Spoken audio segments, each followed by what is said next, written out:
Be ready. Start. Mr. Vice Chairman, now coming to some of the important observations made by the honorable members, I agree with my friend that if the existing laws were sufficient, this amendment would not have been required. At the same time, he pointed out, and some other members also took up the clue, that the permission from Lokpal and Lokayukta would not be technically feasible, and I totally agree with that. We are here with an open mind to move forward. It is not simply that since a suggestion has come from the other side and therefore it has to be outrightly rejected. Actually, logistically, if you recall, what has happened is that this amendment bill was brought in 2013 around the same time when the Lokpal bill was also brought in, and coincidentally both the bills were brought in by the earlier government, for which they deserve due appreciation and acknowledgement. Now at that time, because the Lokpal bill was passed sometime in February 2013, it was linked with that, and since it was envisaged that the ultimate controlling authority hereafter would be the Lokpal, and in that wisdom this clause was included. In the 46 amendments that I am bringing today, I have already included this, and therefore, with due regard to what my friend said, this will be the competent authority. Some of the members were a little critical as to why Lokpal has not been appointed as yet and why the time was wasted. Somebody also said that it was due to a technicality of not having representation from the opposition. I would like to humbly submit that this was beyond our control, because the Speaker of the Lok Sabha failed to acknowledge any party as the opposition party, because she had to be guided by the figures and the guidelines. That is not our fault if the people of this country did not vote a certain party in sufficient numbers to be recognized as the official opposition party. But sir, you will appreciate, and I am sure the LOP will also appreciate, that we walked extra mile and had sought to bring in an amendment to include the leader of the largest opposition party, which by implication is the Congress party, as the member of that select committee.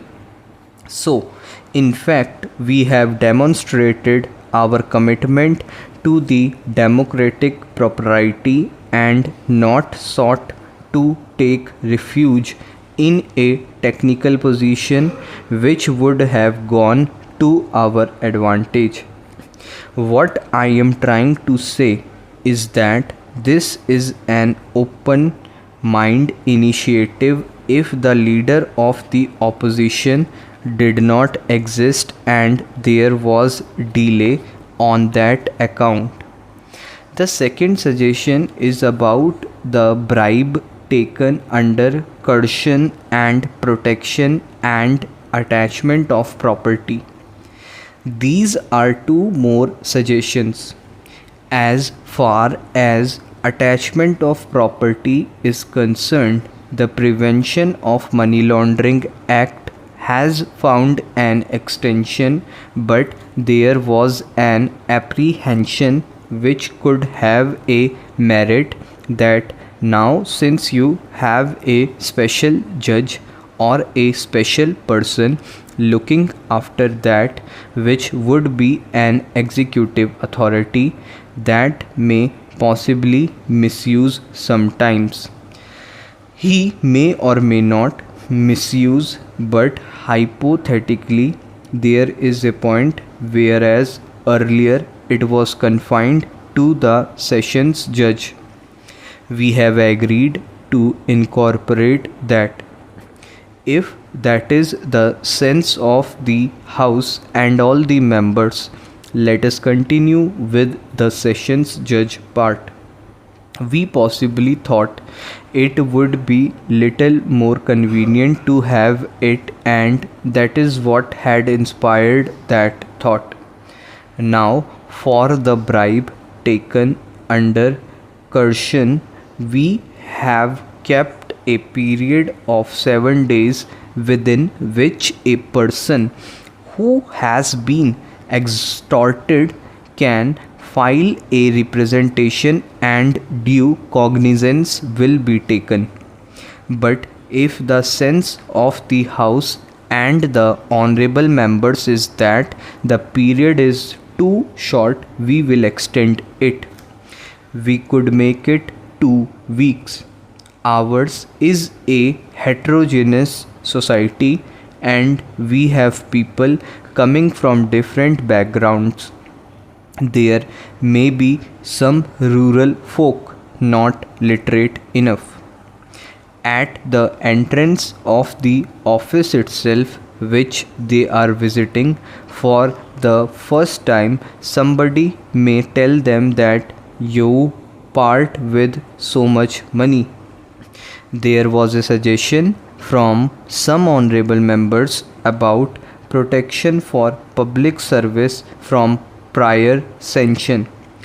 Actually, the clause or the rule which the honorable member has cited is in the context of a Supreme Court judgment which is specific to CBI. So in CBI, you have that practice of having a preliminary inquiry because they have to deal with all sorts of cases. But if we allow that provision of preliminary inquiry at random, which to my wisdom would not be fair to include in certain cases, instead of checking corruption, it may add to corruption. So it may not be fair to have it that way. That is the reason a prior permission for proceeding has been envisaged.